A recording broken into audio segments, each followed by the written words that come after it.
Alright, what's going on, guys? I'm going to show you guys my Bottomless Mags Shared Retribution Hybrid Moze build. Let's get right into it. Shared Retribution skill tree. We take Armored Infantry for extra gun damage and damage reduction. Just make it more tanky. Thin red line, we want to take as much of this as we can, so that way we can drop our health to 1. And I'll explain why that's important later. I mean, you really don't have to drop it this low, but having higher shield is just better because of just Moze in general and what she does in Shared Retribution. 30% max shield, 47% shock damage resistance. Just nice. Makes your shield more tanky against shock, which is obviously what it's weak to, so that's obviously a good thing. Drowning in Brass, I got this for 2 reasons. One, because it's gun damage for killing. What's not to love about that? Number one. Number two, I mean, it just helps me progress down the skill tree, but it's still a really good perk. If we get a level cap increase in the future and we get more skill points, I'll obviously max this out.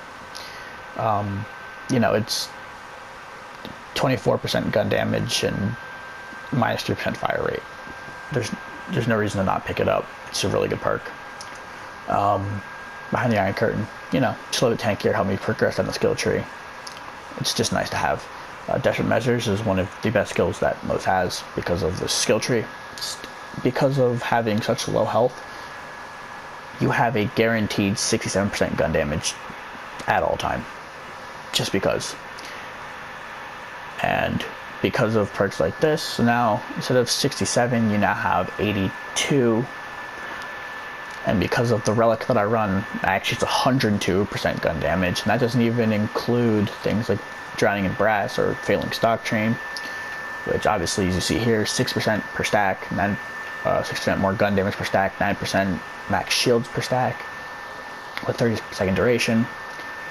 Just extremely good. Like I said about the last Drowning in Brass, it's literally just, you know, gun damage for killing things. So as you kill, you get stronger. You also get max shield with this, so you become way more tankier as you continue to kill things, which is obviously nice because it's the whole point of the game, right?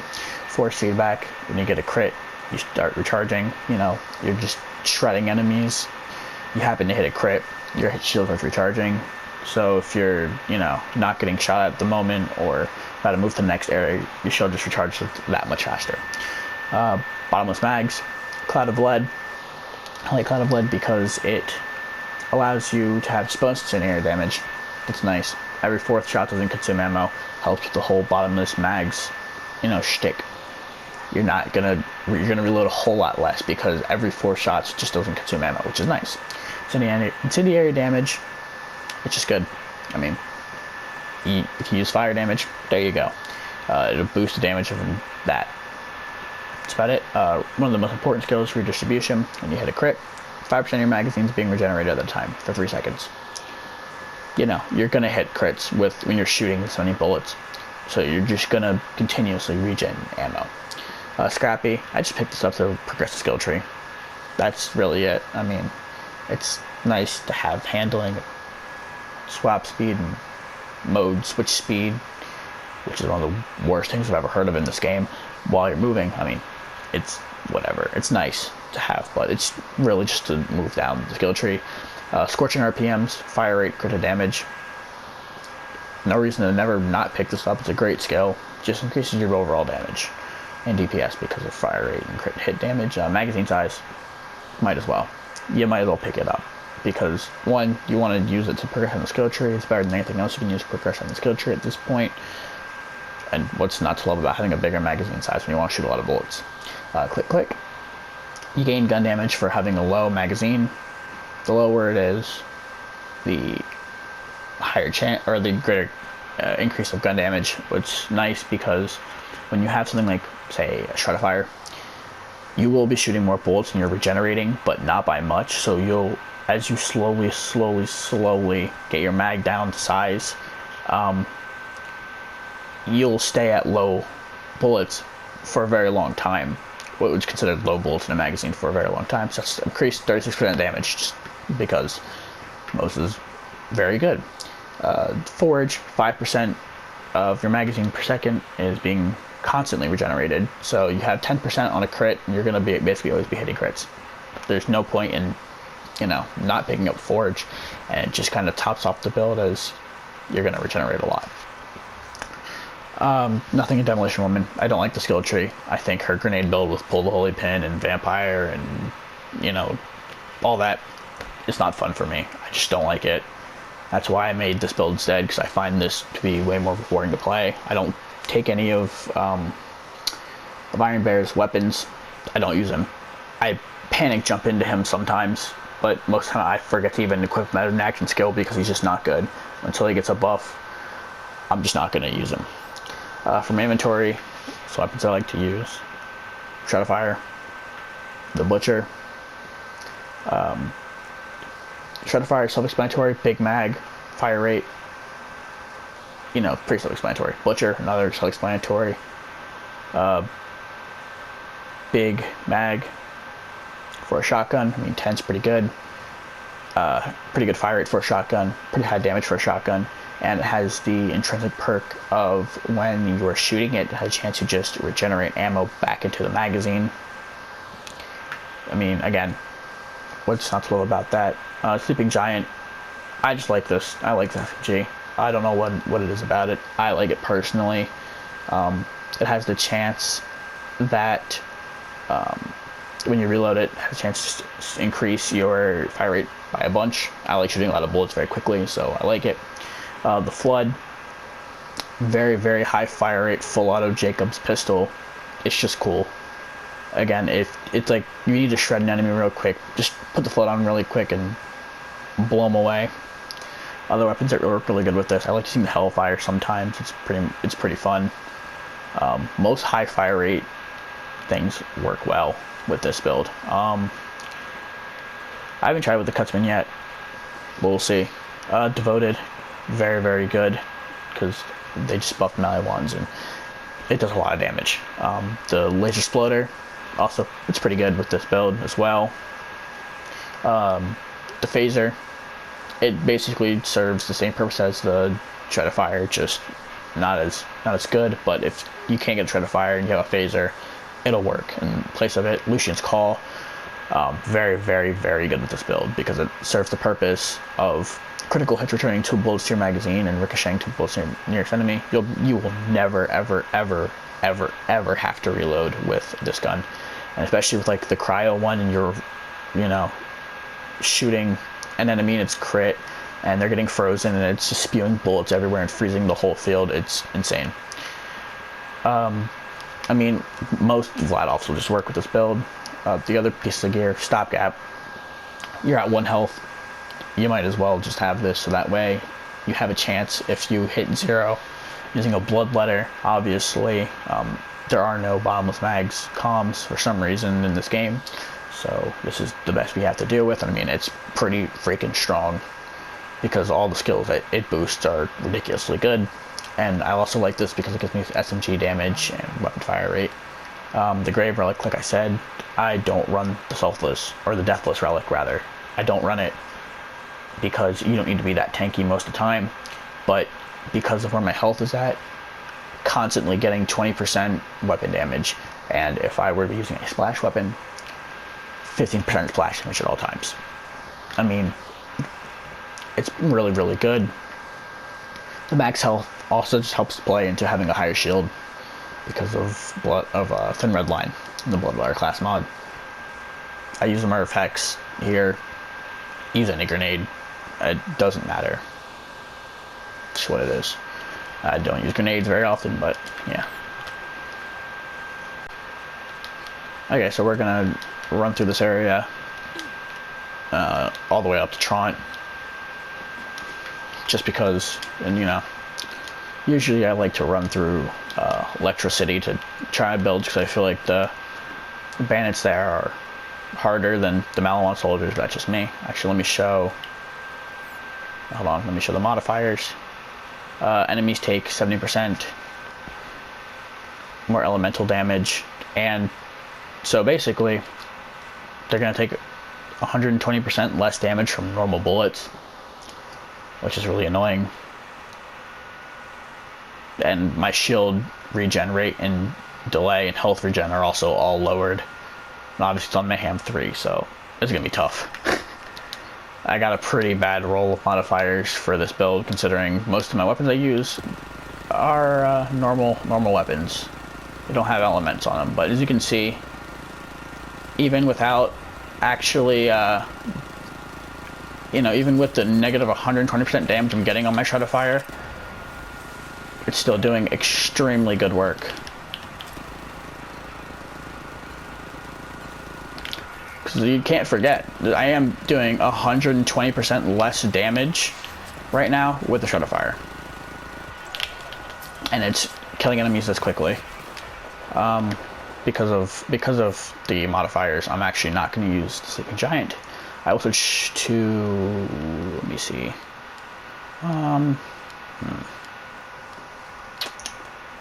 There it is, the Devoted. Devoted is. See how good this is.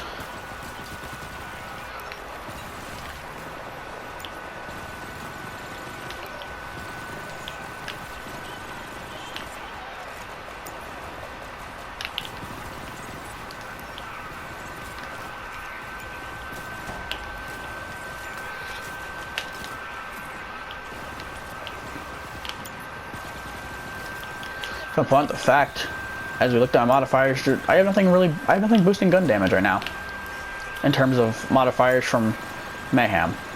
So it's not like this build is illegitimate, relying on modifiers to do all the damage. This is completely the regular damage that you would be doing, unless obviously the modifiers affect it. Like, that's just what it is. This build has insanely high gun damage. And I mean, if you're not playing a Mayhem 3 and you don't have bad modifiers, kiss those enemies goodbye, because they're not going to last long.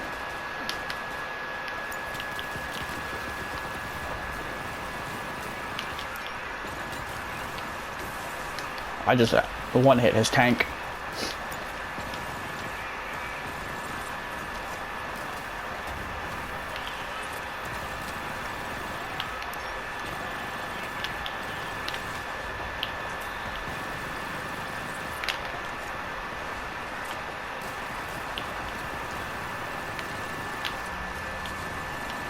I don't even really have to switch a shock to that point across with this build. Yeah, no. No.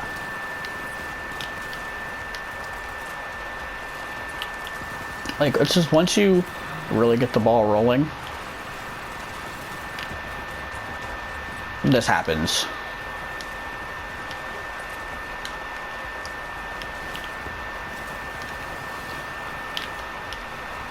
Especially, I think, with the buff to Malawan. Just makes this so much better.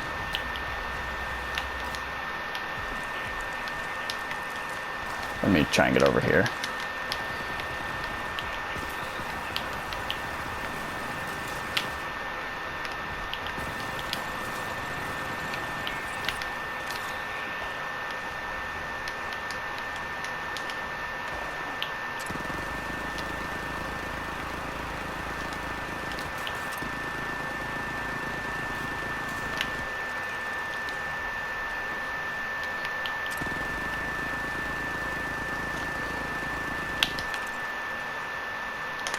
The Krakatoa.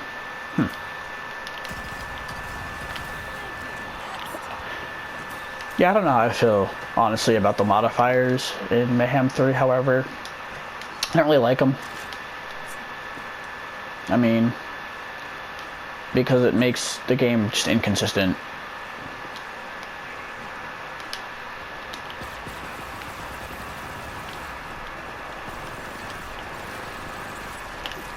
But that's one of the beauties about this build is, you know, you make a lot of different weapons just work.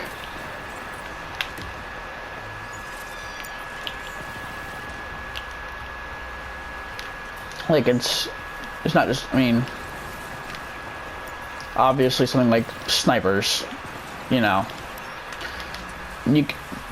don't get me wrong, you have enough base damage and the whole 9 yards to make a sniper build work, probably. I mean, obviously, if using a Lyuta, the Lyuta makes everything in the game trivial if you can get the right range. So, you know, obviously, yes, you can use a Lyuta with this build. Surprise, surprise. But, yeah, most things work with this build. I mean, something that I was actually shocked to find out. Let me just switch them up really quick so I can actually kill Trant. So one thing I was shocked to find out was that the Bottomless Mags tree actually does work with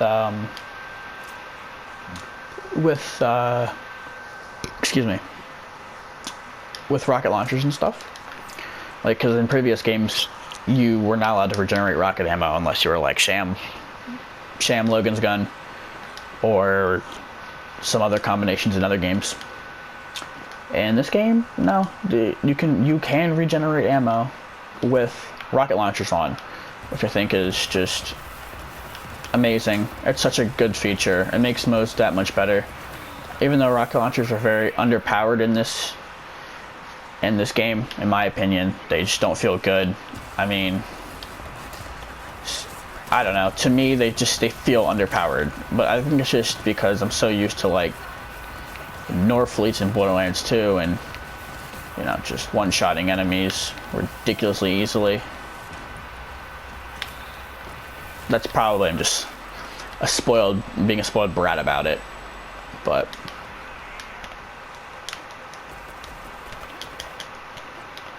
wow. I should cut that out. I'm not going to, but I should.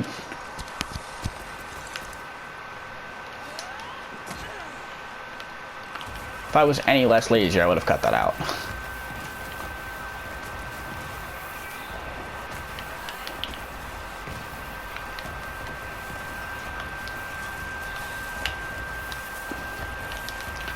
Like I said, unfortunately, because of it being on Mayhem 3, you know, you get the modifiers that, you know,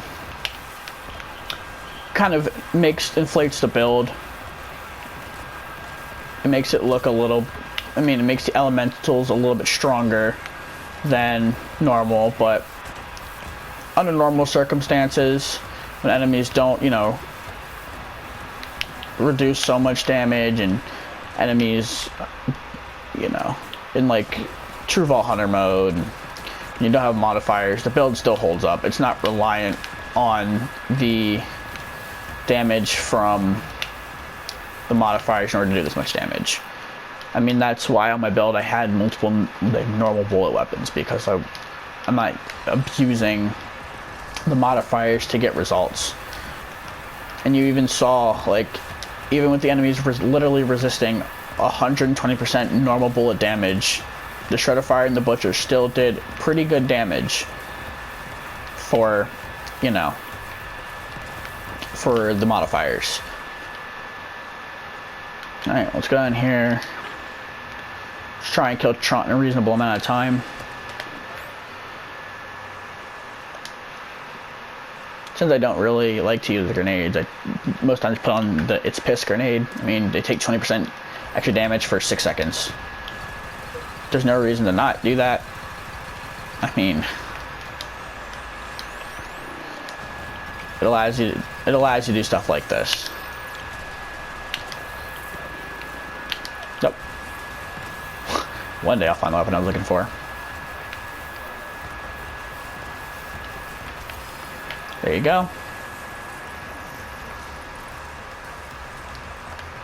And I got an Alchemist. Gotta hit the Alchemist. But yeah, that's the build. Like I said, I think that it's more fun than Demolition Wood build, but personally, you know, everyone's had their own opinions.